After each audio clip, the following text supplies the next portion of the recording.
Mateo 24, versículos 29 al 51. Inmediatamente después de la tribulación de aquellos días, el sol se oscurecerá y la luna no dará su resplandor, y las estrellas caerán del cielo y las potencias de los cielos serán conmovidas. Entonces aparecerá la señal del Hijo del Hombre en el cielo, y entonces lamentarán todas las tribus de la tierra y verán al Hijo del Hombre viniendo sobre las nubes del cielo con poder y gran gloria. Y enviará sus ángeles con gran voz de trompeta, y juntarán a los escogidos de los cuatro vientos, desde un extremo del cielo hasta el otro. De la higuera aprended la parábola. Cuando ya sus ramas están tiernas y brotan las hojas, sabéis que el verano está cerca. Así también vosotros, cuando veáis todas estas cosas, conoced que está cerca a las puertas. De cierto os digo que no pasará esta generación hasta que todo esto acontezca. El cielo y la tierra pasarán, pero mis palabras no pasarán. Señor Dios, gracias te damos por esta porción de tu palabra, la Biblia. Rogamos la asistencia de tu Santo Espíritu para exponerla. Sé tú dirigiéndonos, Padre. Háblanos, porque tenemos necesidad de ti. En Cristo Jesús, nuestro Salvador, te lo imploramos. Amén.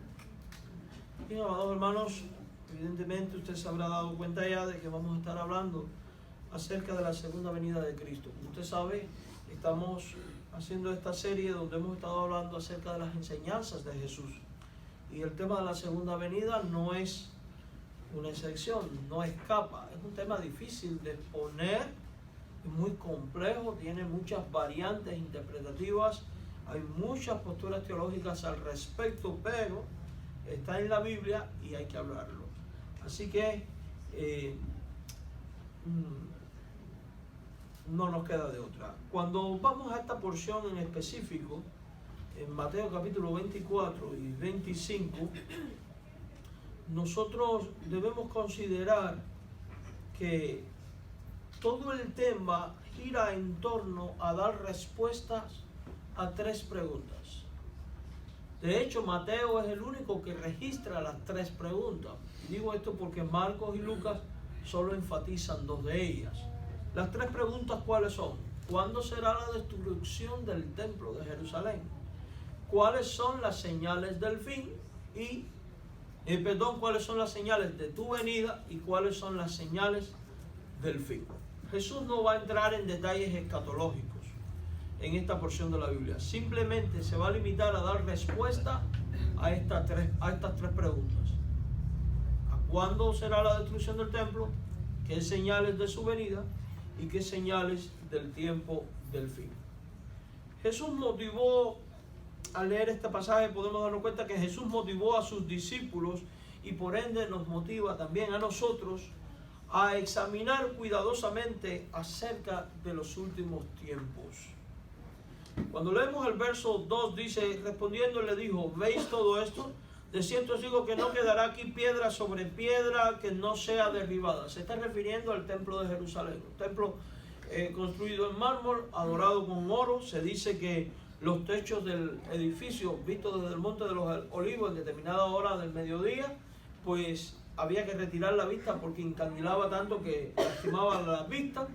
Y toda aquella gloria y magnificencia de aquellos edificios parecían indestructibles, pero lo cierto es que Jesús está augurando de que será destruido. Y evidentemente 40 años después de haber dicho estas cosas, bajo el Imperio Romano, el templo fue rodeado, la ciudad de Jerusalén fue rodeada, fue saqueada y el templo destruido a un punto tal de que nunca más ha sido reconstruido y cesó el sacrificio continuo del pueblo de Israel. Eficazmente Jesús habla sobre la destrucción de Jerusalén y habla de la destrucción del templo. Y habla también sobre su segunda venida. Esto último muy apegado al fin del mundo. Y Jesús habló de lo que el futuro nos depara, hacia dónde apuntan todas las cosas. Y lo hace sin presentar fechas específicas. Si usted se da cuenta, algo muy peculiar es que aun cuando le dicen cuándo será, él nunca dijo en esta fecha o en aquella. De hecho, cuando usted compara este texto con lo dicho en el capítulo número 1 de Hechos, Jesús dice: no os toca a vosotros saber el tiempo ni las sazones que el Padre puso en su sola potestad. Ustedes vayan y prediquen el Evangelio. ¿Significa eso de que los cristianos no debemos preocuparnos con respecto a las cosas que tienen que ver con su venida y con el tiempo del fin? ¿Significa eso que nosotros debemos descuidar este aspecto de la enseñanza cristiana? En ninguna manera, todo lo contrario. La Biblia nos manda a estar alertas, nos manda a estar pendientes, nos manda a discernir los eventos y los acontecimientos. Por eso es que Jesús habla de ello. Su deseo primordial fue el de preparar a sus seguidores para que siempre estuvieran a la expectativa del cumplimiento final de la voluntad de Dios. Se nos pide a nosotros también estar en dichas perspectivas. Entonces, lo primero que vemos y que Jesús va a hablar, que está en los versículos 29 al 31, son las cosas que tienen que ver con aquellos eventos que son trascendentales. Hasta aquí Jesús ha enseñado algunos eventos relacionados con la caída de Jerusalén y la destrucción del templo. Probablemente, y es muy difícil separar cuando Jesús habla de la destrucción del templo a cuando habla de la venida del templo, porque usa frases entrelazadas la una con la otra. Pero probablemente cuando él dice: cuando oigas de guerras y de rumores de guerra y cosas por el estilo, y después declara: mas aún no es el fin sino el principio de los dolores, probablemente se esté refiriendo al momento de la destrucción del templo. Y esto está acompañado de personas que se dirán y se autoproclamarán Cristo, y que dirán: yo soy el Cristo, yo soy el Cristo. Algo que debemos considerar es que el pueblo judío tenía en mente que el advenimiento del Mesías sería para restablecer el reinado de Israel como nación y poner a un rey descendiente de David, y miraban esto como el cumplimiento de la promesa hecha al rey David. Siendo que Jesús viene y después dice que su reino no es de este mundo, y muere, resucita y asciende al cielo, pues no es de dudar que los judíos terminaran descartando a Jesús como este Mesías prometido, debido evidentemente a su interpretación errada de la Escritura. Por tanto, iba a ser muy común que alguien autodenominado Cristo se levantara procurando establecer o restablecer a Israel como una nación.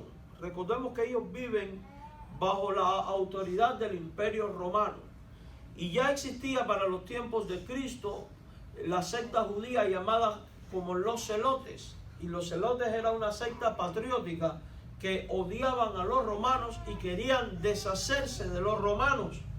Y es esta secta celote la que inicia hacia el año 70 una revuelta en Jerusalén que provoca el levantamiento del Imperio Romano contra los judíos, a tal punto que rodean la ciudad, saquean la ciudad y destruyen literalmente el templo. Se dice que las tropas romanas entraron por el templo y pusieron un estandarte con un águila, que era el símbolo de los romanos, en el lugar santo. Y de ahí que muchos apunten a que este es el cumplimiento de la abominación desoladora de la que habla Jesús y de la que habló el profeta Daniel. Evidentemente, algunas de estas profecías pueden tener un cumplimiento puntual y un cumplimiento hacia el futuro. Puede también anunciar que viene una abominación desoladora, algo que será repudiable por todas las naciones y que causará desolación. Lo cierto es que el templo fue rodeado, fue destruido, la ciudad se puso en guerra y rumores de guerra, y en ese momento la gente debió haber recordado las palabras de Jesús de: aún no es el fin, sino el principio de dolores. Amados hermanos, desde ese entonces y hasta la venida de Cristo vamos a estar oyendo de guerras y de rumores de guerras. De hecho, le voy a decir algo, a la luz de otros textos de la Biblia, que lo más peligroso con respecto a los tiempos del fin no es cuando los hombres hablen de guerra, ni de levantarse nación contra nación. Lo más peligroso es cuando los hombres hablen de paz. Porque dice la Biblia que cuando digan paz y seguridad, entonces vendrá destrucción repentina. No nos alarmemos cuando oigamos de guerra.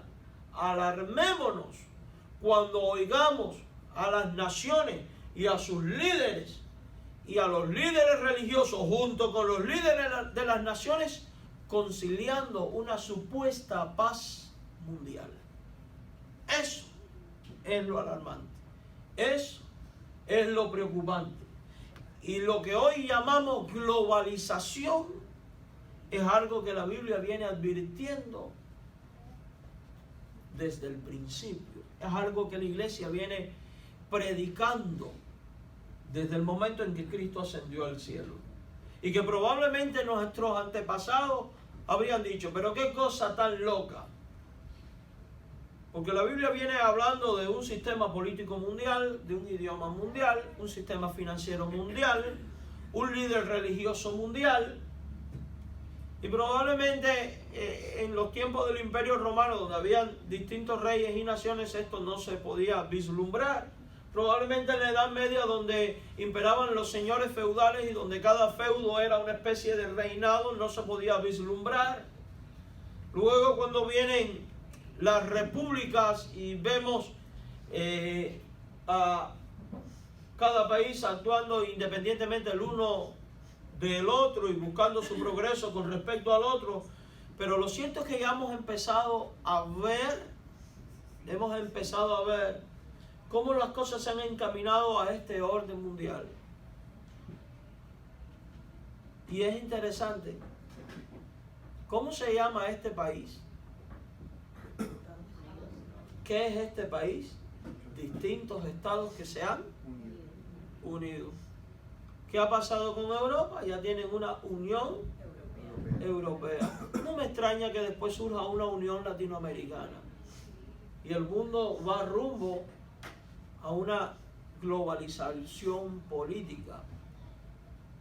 Al punto donde las naciones lleguen a decir, debemos unirnos todos y ser uno solo. Ahí es donde está lo peligroso. ¿Y sabe por qué va a venir un personaje que es un falso Cristo? Porque es un anticristo que engañará a muchos. ¿Y sabe por qué va a engañar? Porque su mensaje consiste precisamente, su mensaje y su gobierno y su modus operandi precisamente logra, es tan hábil que logra lo que ningún líder político y religioso hasta entonces ha logrado, que es la verdadera paz mundial. Pero es una paz terrenal, no es una paz que viene del reino de Dios, es una paz diabólica, firmando un pacto de paz que después será roto y viene un cataclismo horrible. Entonces retomo esta idea: cuando oigas de guerra y rumores de guerra, Jesús dice, no te alarmes, esto es el principio de dolores, aún no es el fin. Porque lo más peligroso es cuando hablen de paz y cuando hablen de seguridad. Increíblemente, parece paradójico. Y recuerden ustedes, Jesús mismo dijo que Él no vino a traer paz al mundo. Esto parece contraproducente. La paz que Jesús ofrece es la paz con Dios.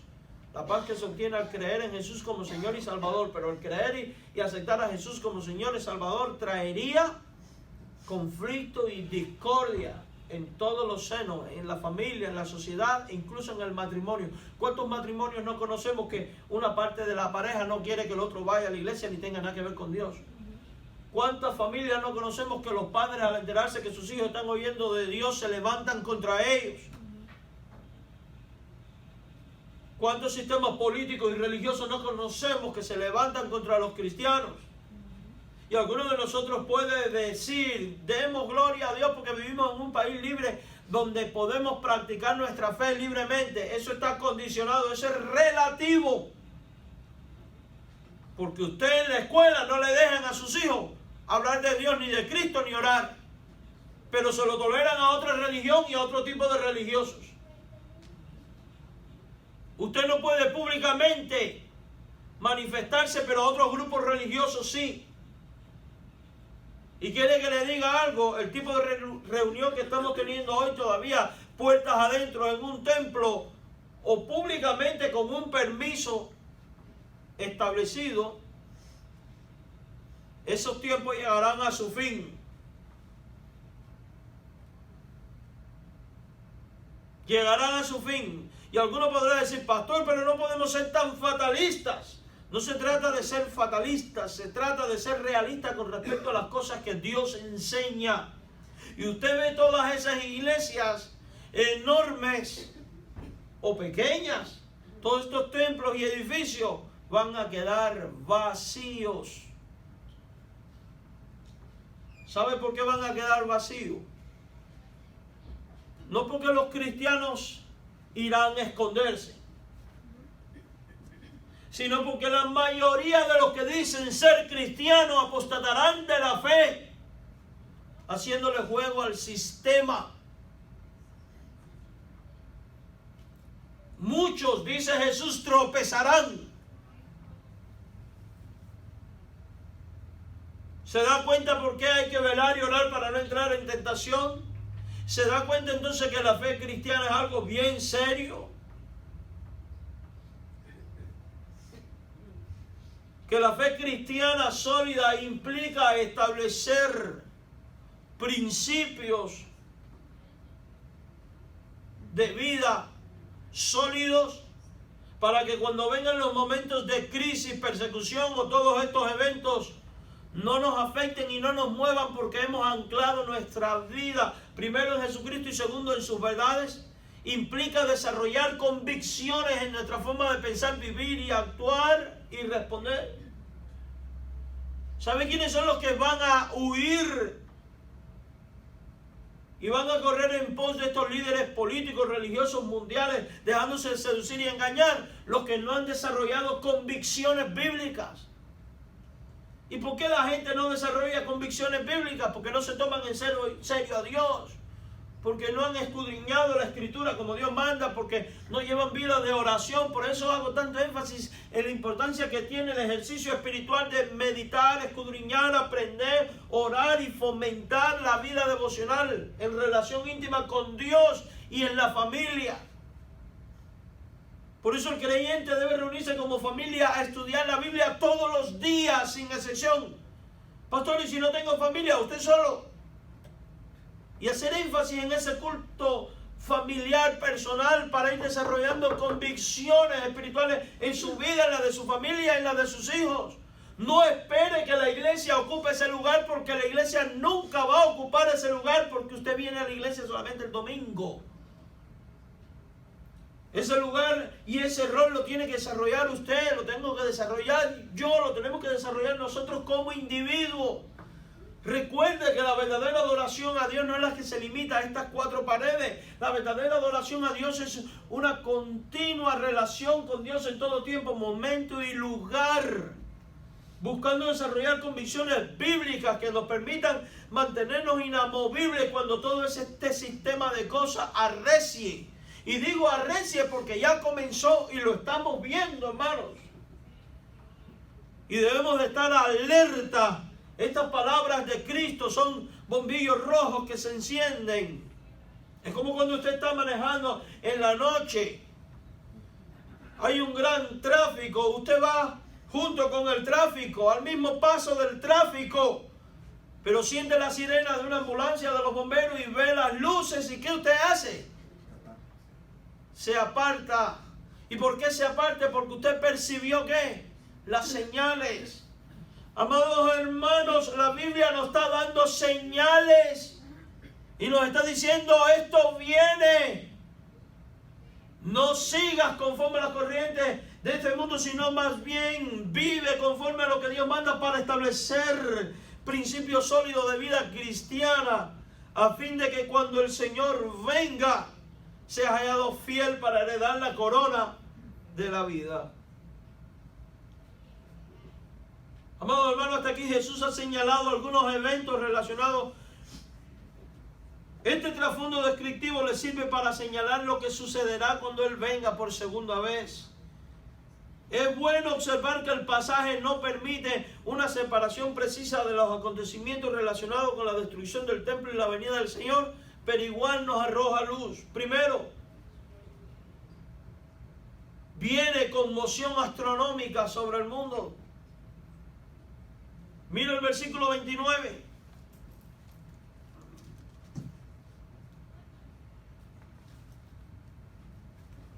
Después de la tribulación de aquellos días, el sol, ¿qué va a pasar? Se oscurecerá. Las estrellas caerán del cielo. O sea, esto es una conmoción de carácter cósmico.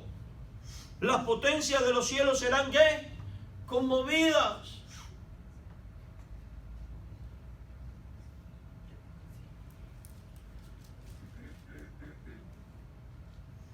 La expresión inmediatamente después de la tribulación de aquellos días, si usted analiza el contexto, dice que en este periodo no lo ha habido nunca y no lo habrá después.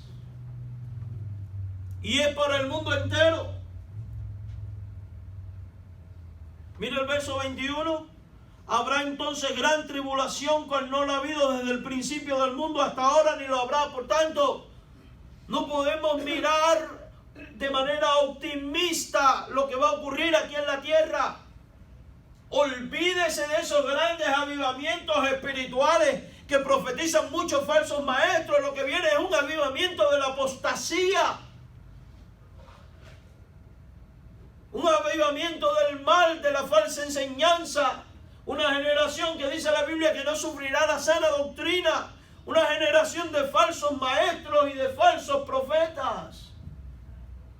Ahorita estaba enseñando en la clase de escuela dominical porque increíblemente coincidió el texto ese con este. Y le estaba enseñando, amado hermano, a los hermanos, de que hoy somos más vulnerables a esto que nunca.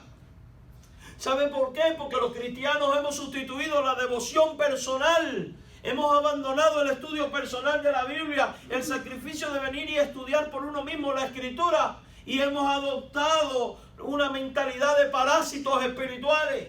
Enseguida vamos al internet, a la televisión, a la radio y a todos los lugares a buscar a que alguien me alimente y a escuchar a toda clase de maestros y de predicadores. Y la generación de hoy es más vulnerable a la falsa enseñanza que antes por medio de los medios de comunicación. ¿Sabe por qué? Porque antes, hace tan solo unos años atrás, cuando no había ni radio ni televisión, y vamos un poco más atrás, cuando no había imprenta, ¿qué pasaba? La gente se limitaba a escuchar la enseñanza de aquel pastor maestro que Dios había puesto en su congregación. Pero hoy en día, con esta mentalidad universalista y los medios, los accesos a los medios de comunicación, la gente es más vulnerable porque la gente acepta como venido de Dios cualquier porquería que se predica en el internet. Yo he visto cada creyente publicando cada basura y compartiendo cada video en su Facebook de falsas enseñanzas sin examinar quién es la persona. Hermanos, iglesia amada, tenemos que ser extremistas con esto. La Biblia cataloga de creyentes saludables y nobles a aquellos del Antiguo Testamento que examinaban lo predicado para ver si eran así. Todo lo que usted oiga de predicación o enseñanza, no lo crea. Examínelo primero. Júzguelo por la palabra de Dios. Júzguelo por una sana interpretación de la Biblia. Y cuidado, porque los falsos maestros tienen buena verborrea. Ellos saben manipular para hacerte ver lo que el texto no está diciendo. Y quizás esto les parezca un poco radical. A menos que usted sepa que un predicador está probado con sana doctrina, no escucha más nadie. Ni compre libros ni nada de eso. Y alguno podrá decir que atraso el de este hombre. No, no es atraso, es realidad. Es más la basura y la porquería que hay allá afuera que lo saludable. Miren, no hay mejor alimento espiritual que el que usted recibe cuando usted entra en su cuarto, cierra la puerta y ora a su Padre que está en secreto. Y ese Padre en secreto le responde. Y ese Padre en secreto, dice la Biblia, que te muestra cosas grandes y ocultas que tú no conoces. ¿Y sabe por qué? Porque una de las profecías dichas por los profetas es que tras el advenimiento de Cristo y del Espíritu Santo no necesitaríamos más maestros, porque el Espíritu mismo puesto en nosotros nos enseñaría y nos guiaría a toda la verdad. Es la gran realidad. Nos hemos hecho gente dependiente de la enseñanza de. ¿Quiere que le diga algo? Usted no se trague todo lo que yo predique aquí. No. Y quizás usted esté diciendo, pastor, pero usted duda de usted. No, yo no dudo de mí. Yo estoy convencido de lo que yo he creído. Yo lo que quiero es que usted como iglesia aprenda a examinar todo lo que el pastor Héctor y el pastor que sea diga. Lo examine primero por la Biblia antes de decir amén o decir sí o yo lo creo o lo repetirlo. No adopte principios y enseñanzas hasta que usted no las haya examinado y comprobado por este libro que Dios te ha dado. Esta es la autoridad. Una de las cosas que va a tratar de hacer el sistema del tiempo del fin, llámese anticristo, falso profeta, Babilonia la Grande, o como se llame, va a ser quitar ¿qué? La palabra de Dios. Y allá vamos. Lo está intentando hacer desde que Adán estaba en el Edén. ¿Cuál es la forma más fácil en estos tiempos de tener la escritura y cargar con la Biblia? Su teléfono y su tableta. Un sistema digital controlado por un sistema que cuando ya no hayan libros para imprimirse, porque somos de una generación verde y ecológica, porque esto acaba con la ecología, va a bastar con apretar una tecla para que se borren de todos los sistemas digitales las Biblias digitales. Por eso yo me compré como 15 o 20 Biblias. ¿Ustedes se ríen? Sí. Qué bueno que están grabando esto. A ver si de aquí a no sé cuándo dicen, mira el loco aquel lo dijo. ¿En serio? Y yo soy un poco maniático con esto. Las iglesias donde he sido pastor he escondido Biblias donde nadie se imagina que están. Por si algo pasa, alguien se la encuentre.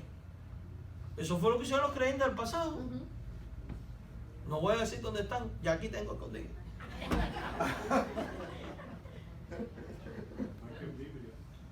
Tuvimos una misión en Las Vegas que después cogieron el edificio por una oficina porque nos mudamos.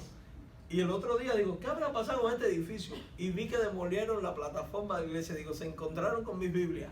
Porque ahí las dejé escondidas debajo de la plataforma. Sellada. Y usted dirá que extremismo, no es extremismo, hermano.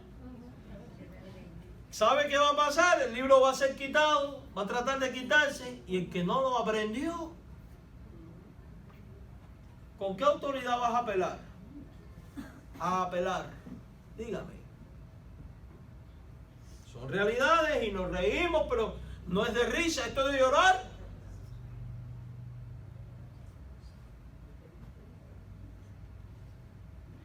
Y fíjese, el tiempo del fin comenzaría después de la caída de Jerusalén, y en el 70 después de Cristo Jerusalén cayó, y esa caída de Jerusalén es una evidencia de que las palabras de Cristo se cumplen. Si Jerusalén cayó y dijo que después de la caída en su momento, que no dijo cuándo, vendría por segunda vez, usted puede vivir convencido de que Cristo viene. Y dice la Escritura que no seas como los necios que dan por tardada la venida. Y más necios aún los que piensan que Cristo no va a venir nunca. Y que esto no es literal. La conmoción de los astros es una figura de juicio, algo muy lógico después de lo que habrá sucedido en la tierra. El lenguaje profético este tipo de figurarse usó Jesús para hablar de la condición moral de los pueblos, lo cual causaría catástrofes naturales como manifestación del justo juicio de Dios. Una de las formas de Dios revelarse es a través de su relación con el pueblo de Israel. Usted se ha leído Deuteronomio 28, las consecuencias de la desobediencia a Dios. Échale un vistazo.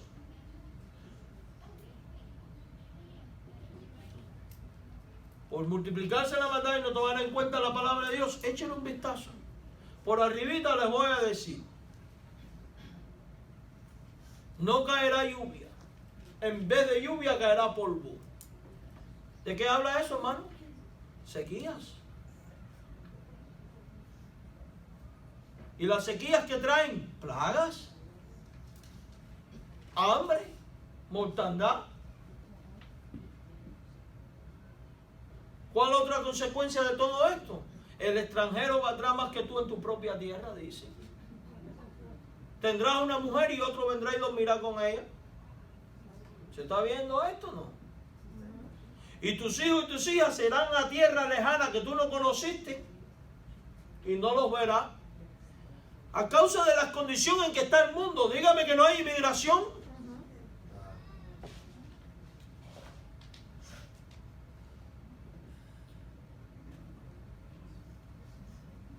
Una vez leí este texto en Cuba y me busqué tremendo problema. Me llamaba a la policía. Porque dije, la Biblia dice, criarás una vaca y vendrá el extranjero y la comerá en tu presencia y tú no podrás comer. Eso está pasando en mi país. Yo no tengo culpa de que la Biblia lo diga. Cuando lo prediqué me busqué tremendo rollo. Pero está ahí. Léase Deuteronomio 28. Y algunos pretenderán decir, eso fue para la relación de Dios con Israel. Mire, nosotros somos pueblo de Dios. Dios no ha cambiado, sigue siendo exactamente santo, santo, santo y juez justo. Y de la misma manera que se relacionó con Israel por causa de su pecado, es la misma manera que se relaciona con nosotros en nuestros pecados y con el mundo entero. No espere un clima mejor ni un ambiente mejor. No lo espere. Espere aumento de la ciencia, eso sí, pero para mal, no para bien. Para destrucción, no para bendición. Un aumento en la ciencia que te lo presentarán que va a ser como para algo bueno para ti, pero en realidad no. No es así. La Biblia habla de las señales del Hijo del Hombre. Lee el verso 30.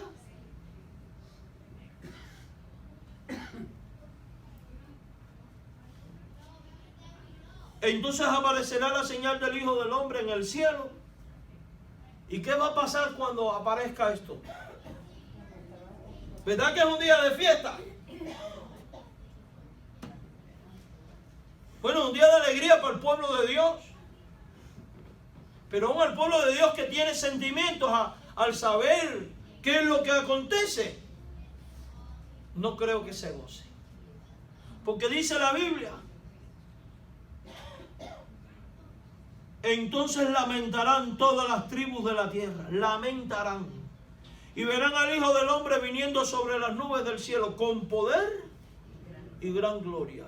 Pero antes de que esto ocurra, ¿qué va a ocurrir?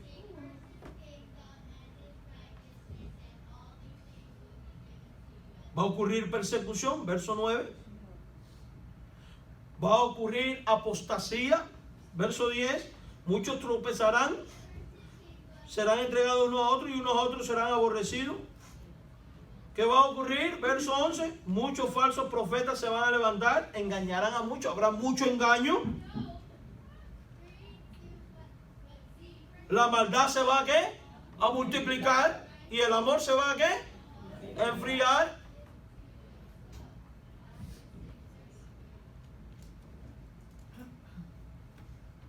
Todo eso viene. ¿Qué más viene? Una abominación que es desoladora, verso 15.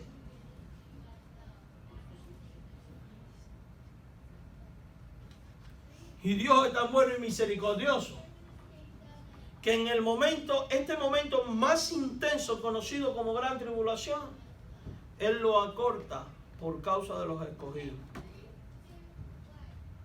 Verso 22. Si aquellos días no fueran acortados, nadie sería salvo, mas por causa de los escogidos. Aquellos días serán acortados. Y Dios es tan misericordioso que aún acorta esto por causa de los escogidos y todavía esperando que alguno más se salve. ¿Cuál debe ser la actitud del cristiano en estos tiempos? Verso 23. Si alguno dijere, aquí está el Cristo. ¿Ha ocurrido eso aquí en Miami? Que algunos han dicho, aquí está el Cristo, allá en... Ahora hay una mujer Cristo.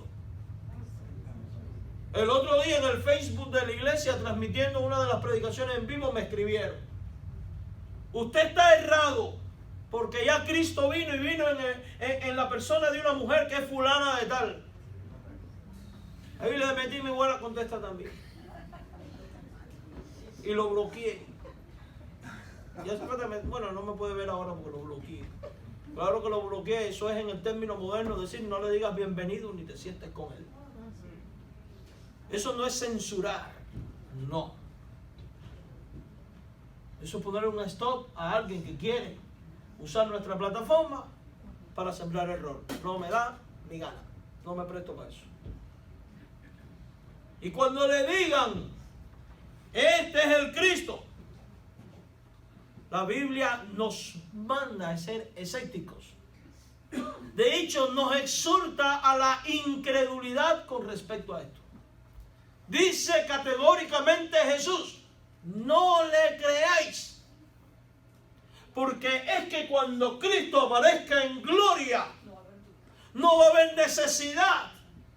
Cuando Cristo nos llame a su presencia, no va a haber necesidad de que alguien te diga, vete a buscar lo que está allá. ¿Sabes por qué? Porque a la final trompeta, lo que dice la Biblia es que los muertos en Cristo resucitarán primero, y los que hayamos quedado seremos arrebatados juntamente con Él. Eso es lo que dice la Biblia. Y Jesús advierte que sus ángeles son enviados a llevarnos, a recogernos con Él. O sea que no te toca a ti buscar para ir, porque Él es el que viene y te lleva. Eso es lo que enseña la Escritura.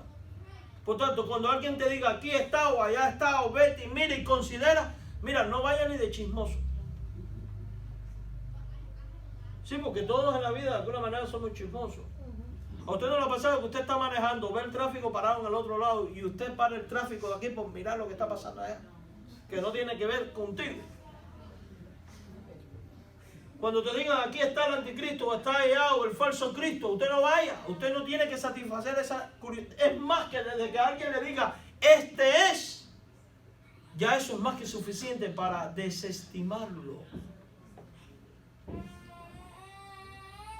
Y Jesús advierte esto porque, verso 24, se levantarán falsos cristos y falsos profetas.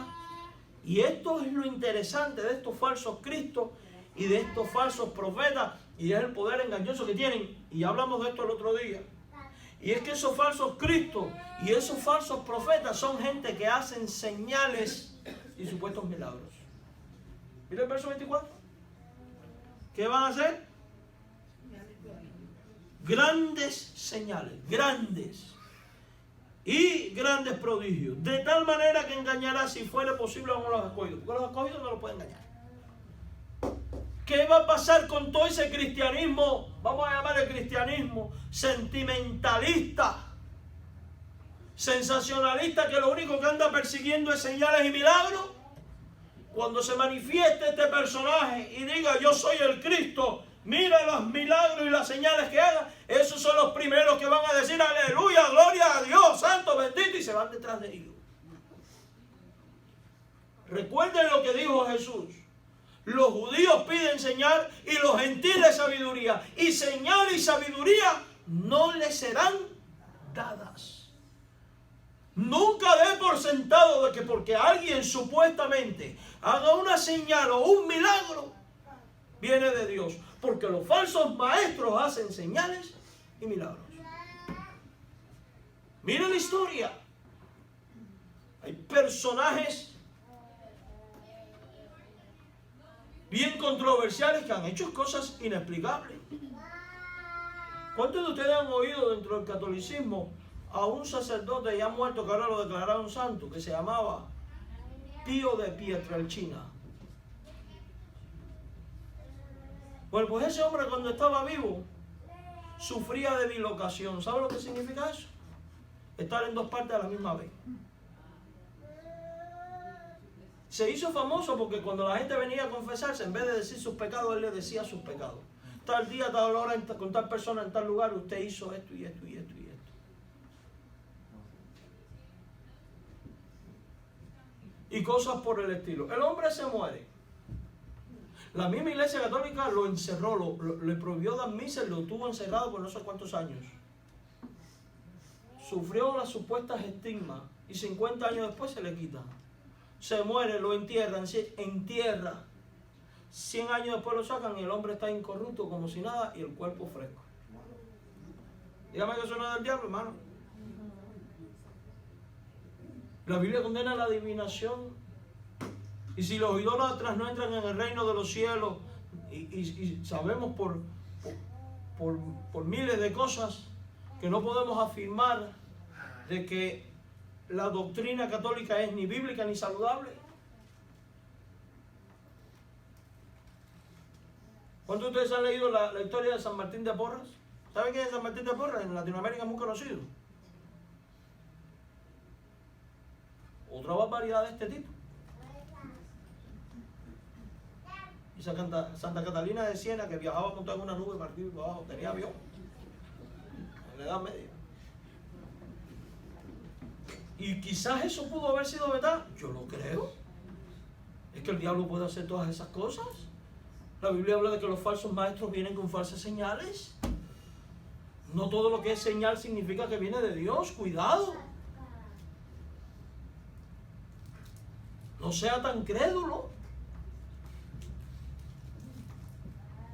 de estas cosas. Sea crédulo de lo que advierte la palabra de Dios.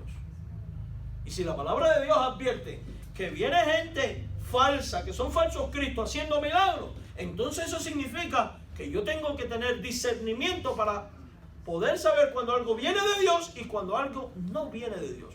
¿Puede Dios hacer milagros en estos tiempos? Claro que lo puede hacer. Él es todopoderoso Dios.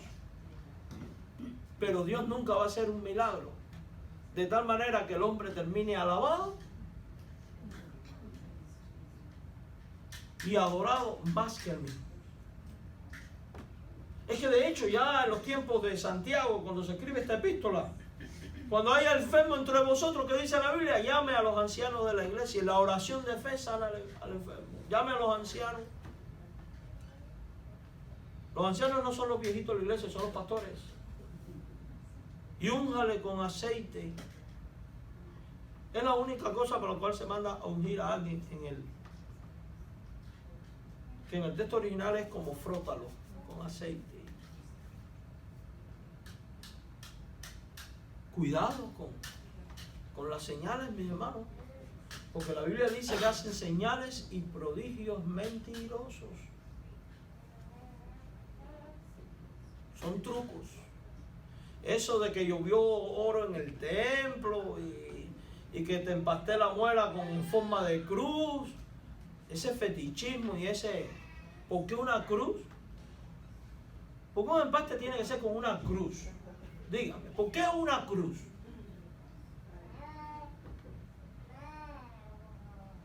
Y un Dios que sana, yo no creo que te va a poner un empaste. Eso es como que yo, que estoy ahora medio enfermo del corazón, diga, gloria a Dios, Dios me puso un marcapaso. Si Dios me va a sanar el corazón, me lo sana y me lo deja nuevo. Es la verdad. Oye, nos estamos riendo. Bueno, ustedes se están riendo, porque a mí no me da ninguna gracia. Pero son realidades, hermanos, que vemos en el mundo evangélico de hoy y que la gente se lo traga así, mire, con facilidad. Y algunos que pueden ver esto quizás digan, pero usted es cristiano o incrédulo. No, yo creo lo que dice Dios en la Biblia. No creo lo que los charlatanes hagan y digan y proclamen de ellos mismos. Ahí es donde está la diferencia. Y la Biblia dice, no le creáis. Y fíjense, verso 25, parece que esto era repetitivo. Ya lo he dicho antes. Si os dijeren, está en el desierto, no salga. O mira, está en los aposentos, no le creas. Y la razón por la cual no debemos creerlo, porque cuando el Hijo del Hombre venga, va a ser como relámpago en el cielo cuando hay tempestad. Todo el mundo lo va a ver. Nadie tendrá que decirte, aquí está o allá está. Mira el verso 28. ¿Sabe que muchos dicen que el verso 28 es que cuando entraron los romanos al templo pusieron allí el estandarte de un águila? Pero esta águila de la que hace referencia donde estuve estudiando es un águila de rapiña. ¿Sabe lo que significa? Que come animales muertos. Y está en el contexto de la segunda venida de Cristo. Y lo que quiere decir es, allí donde está el animal muerto, allí van las águilas. Allí donde aparezca Cristo, ahí van a ir los creyentes. Después de la tribulación de aquellos días, si usted se da cuenta, hay una tribulación y un periodo más fuerte todavía. Y no hemos entrado en todo lo que dice Apocalipsis, porque Jesús no está hablando de eso. La cosa más dura. En los 3 últimos meses de este año vamos a estudiar esto con detalles. La venida de Cristo es un tiempo de lamento. Miren, verso 31, ahí vemos la reunión de los escogidos.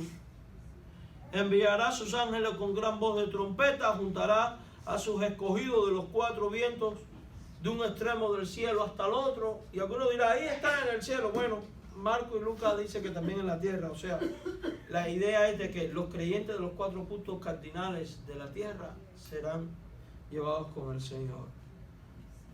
La primera acción del soberano Jesús será la de enviar a sus ángeles para juntar a sus escogidos, los creyentes, desde un extremo del cielo hasta el otro. Y el cuadro presentado es una de vindicación y salvación completa de los seguidores del Señor. La expresión con gran voz de trompeta puede significar la urgencia, autoridad o precisión con que todo esto sucederá, o la prontitud con que los ángeles cumplirán la voluntad de Jesucristo, o quizás una de las trompetas del Apocalipsis, una en específica. Lo que sí Jesús habla es de un aviso que es oportuno, mis hermanos. Mire el verso 32 en adelante. Él dice, de la higuera aprender la parábola. Cuando ya su rama está tierna y brotan las hojas, sabes que el verano está cerca. Cuando estuve estudiando esto, vi que mucha gente dice, la higuera es Israel. Y la rama significa esto y lo otro. Yo eso lo descarto por completo. Para mí lo que Jesús está diciendo es, cuando ustedes ven que la higuera florece y da fruto, y lo hacen antes de que llegue el verano, quiere decir que el verano está cercano, ¿verdad? Bueno, pues para mí lo que Jesús está diciendo aquí, cuando ustedes vean todas estas señales y empiezan a ocurrir, ya está cerca la venida. Si estamos viendo señales, quiere decir que está cerca, ¿qué? Eso demanda de nosotros entonces responsabilidad y compromiso, mis hermanos. Y es que Jesús nos habla de los eventos que son predecibles. ¿Puedo yo afirmar categóricamente ahora la venida de Cristo está cerca? Sí. ¿Por qué? Porque estoy viendo las señales cumpliéndose.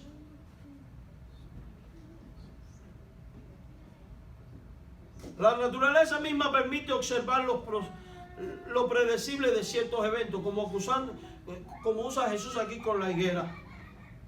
Según lo sugerido por Jesucristo, si ya ocurrió la destrucción del templo, entonces viene lo otro.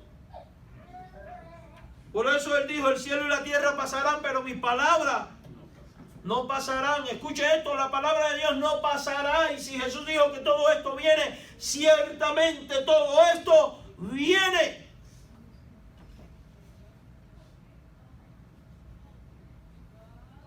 Y Jesús habla no solo de los eventos predecibles. ¿Qué es lo que puedo yo predecir? Que Cristo viene. ¿Qué es lo que no le puedo decir? ¿Cuándo viene? Como hizo Miller, el fundador de los adventistas del séptimo día, en el gran llamado fiasco, que dijo que Cristo venía en octubre de no sé qué mes, no recuerdo ahora el año, y allí se reunieron todos ellos,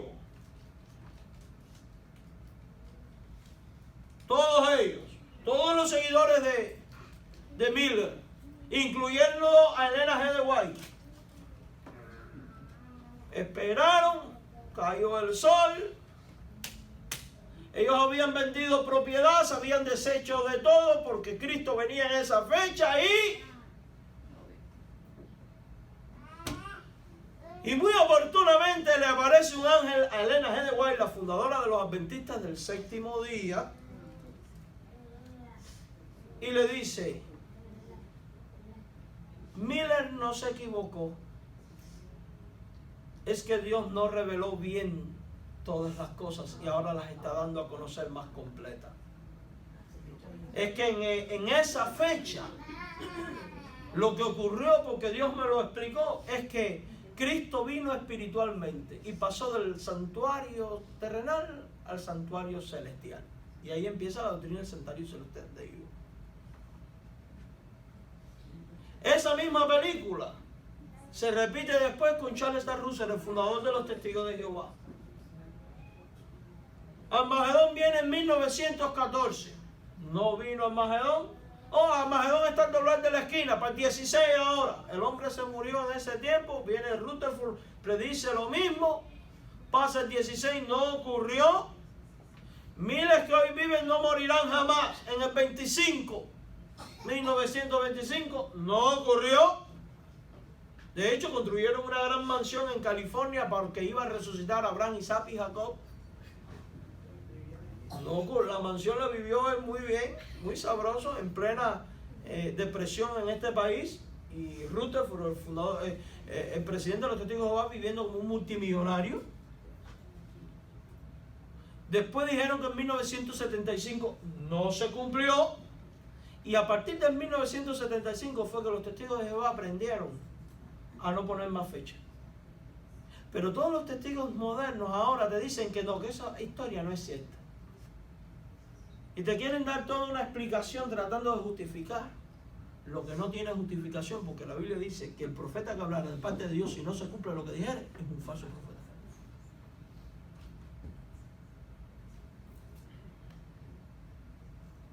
Y no hay mucho. Este fundador de Family Radio, que ya se murió también, no me acuerdo cómo se llama el señor este. ¿Se acuerdan del 21 de mayo? ¿De qué año era? ¿Dalín? ¿Cuándo nos casamos nosotros? ¿Dónde está Dalín? El 21 de mayo era el 14, por ahí. Yo estaba de luna de miel. Digo, Dalín mañana se acaba el mundo. Yo sabía que no se iba a acabar nada. ¿Por qué? Porque si Jesús dice nadie sabe ni el día ni la hora, ¿qué hombre tiene autoridad para pasar por encima de la de Jesús y poner fecha, mano? No le crea al que venga con el cuento. Yo puedo predecir que Cristo viene porque la Biblia lo enseña. Lo que no puedo decir es cuándo. Yo puedo predecir, está más cerca el día. Porque empiezo a ver nuevas profecías cumpliéndose. Habrá peste, hambres, terremotos en distintos lugares del mundo. ¿Lo estamos viendo o no lo estamos viendo, hermano? ¿Usted no se ha fijado que cada año los huracanes son más fuertes y más destructivos? Ahora hay terremotos donde nunca ha habido terremotos. Y tornados donde nunca ha habido tornados. Y no vamos a hablar del hambre. Y mire esto que está pasando con coronavirus.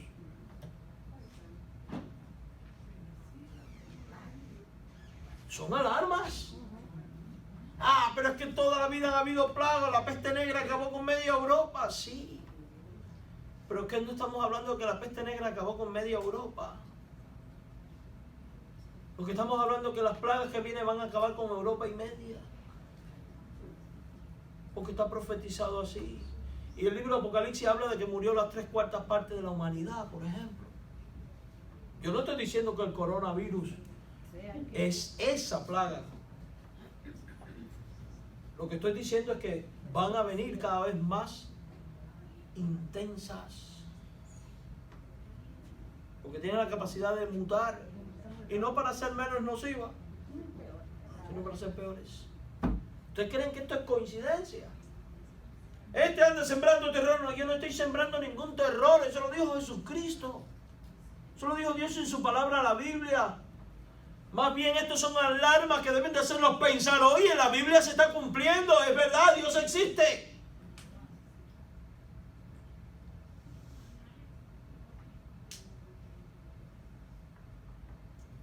Por eso Dios demanda preparación para esto. Debemos de estar preparados. Lea capítulo 24, versos 40 al 51. Y aquí encuentra ¿qué cosa? Las viudas sensatas y la insensata, el siervo fiel y prudente. Que no es el esclavo fiel y prudente de los testigos de Jehová, déjenmela claro. Jesús presenta aquí la necesidad de que sus seguidores estén preparados para su venida. Y de la misma manera se entrevé que su segunda venida causará una separación entre las personas. Mira el verso 30.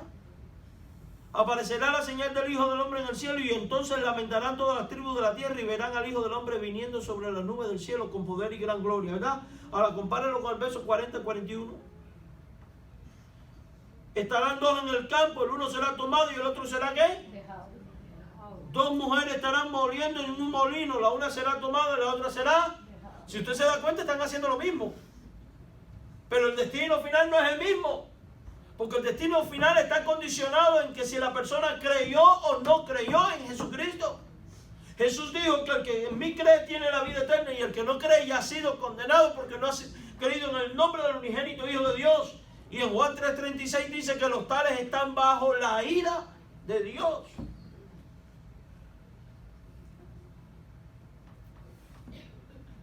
Evidentemente esta separación será entre creyentes e incrédulos, entre cristianos e inconversos. Apocalipsis dice que en el juicio separará el pastor a las cabras de las ovejas. La parábola del trigo y la cizaña, se aparta el trigo de la cizaña.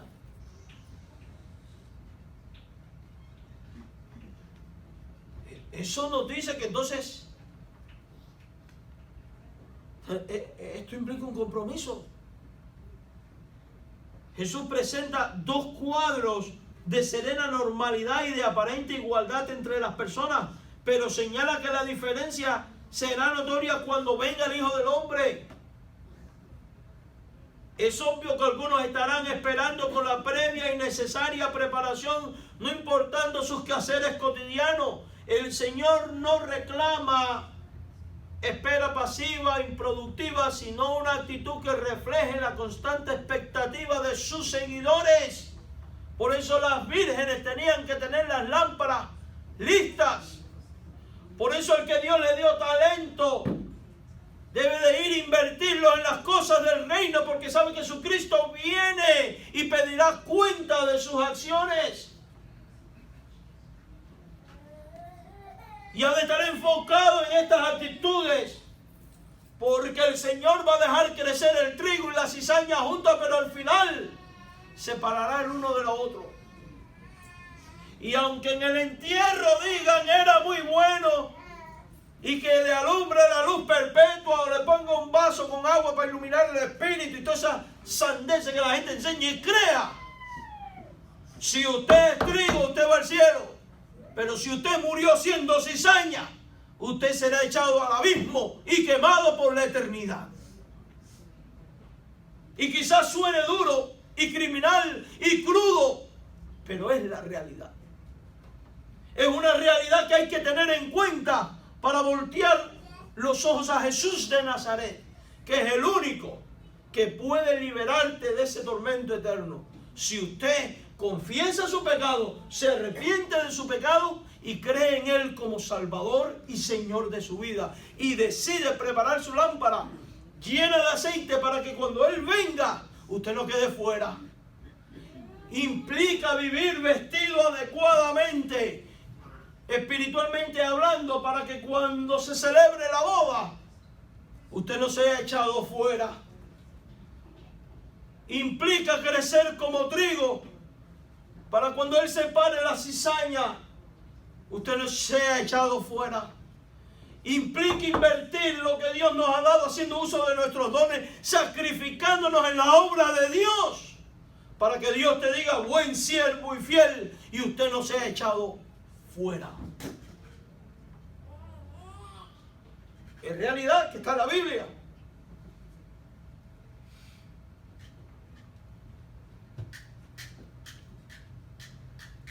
Y fíjese, eso no anula el quehacer cotidiano. La Biblia no dice, deja de trabajar porque el Cristo viene, no. Porque las dos mujeres están ahí en el molino, están haciendo lo que diariamente hacen. Pero en tu hacer diario, hazlo como si hoy fuera el último día y preparado. Porque el que está preparado no tiene miedo. ¿Sabe quién es el que va a tener miedo? El que no esté listo. ¿Por qué las vírgenes estaban durmiendo tranquilas? Porque tenían el aceite. Cuando usted está listo, para usted la venida de Cristo va a ser un día de lamento, porque usted en su sentimiento tiene misericordia de lo que va a pasar con los incrédulos, porque Dios lo reveló en su palabra. Pero para usted es un día de bendición y gloria, porque usted va a estar por siempre con el Señor, reinando con el Señor, morando con el Señor, libre de todos los padecimientos que hasta entonces hemos vivido, hemos causado y nos han causado. ¿Qué diferencia? Pero ¿sabe cómo se vive en esta paz? Solo teniendo principios y convicciones bíblicas definidos por la palabra. Y no por los sentimientos, no por la religión. La verdad anterior se refuerza en Mateo 24, 42, mi hermano. Esa verdad de que debemos de estar preparados y alertas y pendientes. Mira el verso 42. ¿Qué te dice? ¿Qué dice? Velad. ¿A quién le está diciendo eso Jesús? A los discípulos suyos. Si usted y yo somos discípulos, Jesús te dice, vela, estate vigilante, estate alerta. Eso significa no te duermas, no te descuides, ten los ojos bien abiertos. Y la pregunta es, si lo cierto es que el diario vivir produce cansancio y fatiga, ¿qué puedo hacer para espiritualmente estar alerta y despierto? Cuando usted está agotado y necesita estar despierto, ¿qué usted hace? Hoy se echa un café bien cargado, o se toma una porquería de esta de Red Bull y toda esa basura, o usted hace algo, se echa agua fría en la cara. Eso es lo que hacemos en mi país, allá no hay ni Red Bull ni café.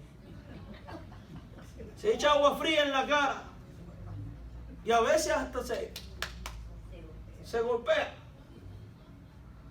Pues espiritualmente hablando, Jesús te dice, ¿sabes qué? Haz todo aquello que espiritualmente yo he puesto, que te va a permitir estar alerta. Velen y oren para que no entren en tentación. Hay que orar. Hay que estudiar la Escritura para poder discernir los tiempos.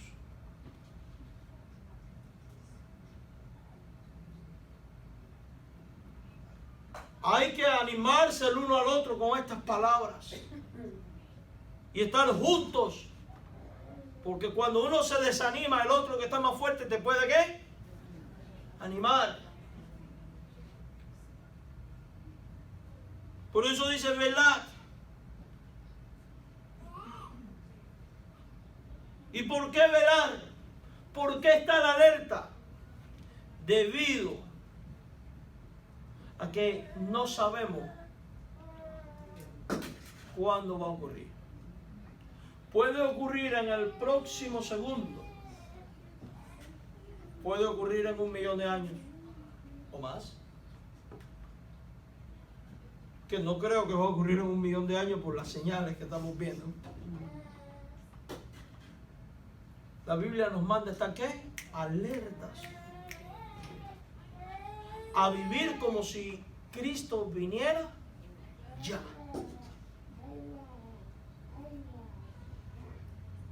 No esperar para proveer, no, estar preparado.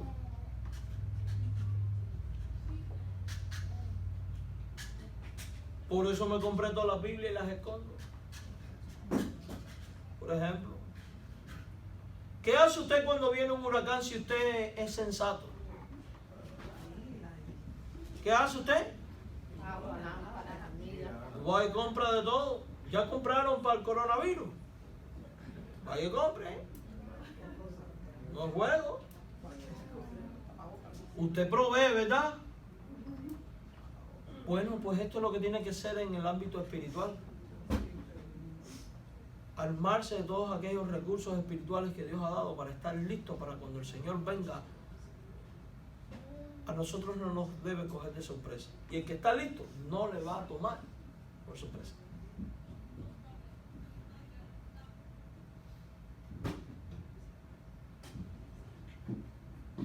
¿No sabéis a qué hora ha de venir vuestro Señor? Pero sabed esto, que si el padre de familia supiera a qué hora el ladrón habría de venir, velaría y no dejaría minar su casa. Por tanto, también vosotros estad preparados, porque el Hijo del Hombre vendrá. A la hora que no sepáis, pero vendrás. Y como no sabes, pues tienes que estar las 24 horas alerta y preparado. Porque puede ocurrir en cualquier momento. Esto implica entonces estar preparado en un servicio fiel. Versos 45 al 51. Por eso Jesús ilustra con ¿quién es el siervo fiel y prudente? El cual puso a su Señor sobre su casa para que le dé el alimento a su tiempo. ¿Y qué dice Jesús? Bienaventurado aquel siervo, el cual cuando su Señor venga le halle haciendo así.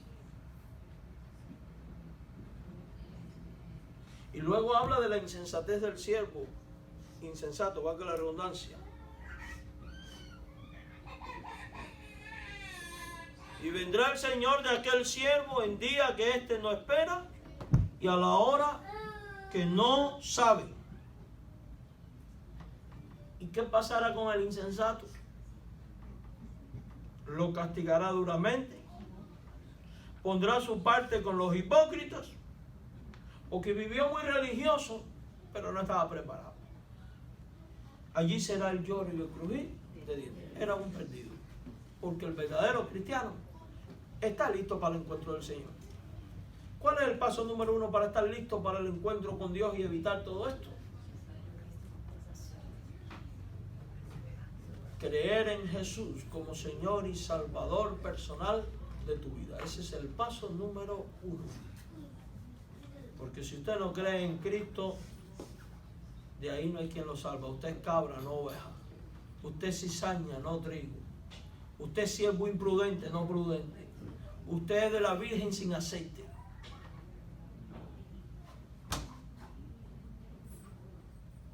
Porque solamente irán con Cristo los convertidos, los que son trigo, los que son siervos prudentes. La Virgen con aceite. Oveja, no cabra. Usted es de derecha, No de los que están en la izquierda. No estoy hablando de política.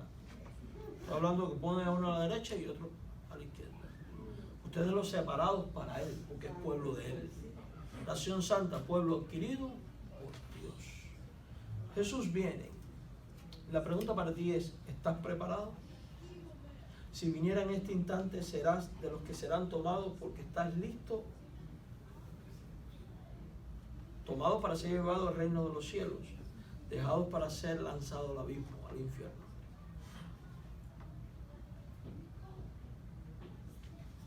¿De qué lado crees que serás llevado? Eso es algo muy personal. Si tú no has creído en Cristo, yo te animo a que usted se arrepienta de sus pecados. Crea que Jesús murió en la cruz y que su sacrificio limpia de pecado, trae la paz con Dios, nos reconcilia con Dios. Y la garantía de que después que Él venga, seremos llevados con el Señor para estar por siempre con Él. Amén. Señor nuestro Dios, gracias por este momento y este tiempo. Rogamos la asistencia de tu Santo Espíritu para que podamos nosotros siempre estar velados y alertas, preparados para la venida. En Jesús rogamos ahora que nos lleves contigo a nuestro hogar. Danos tu bendición. En Cristo. Amén.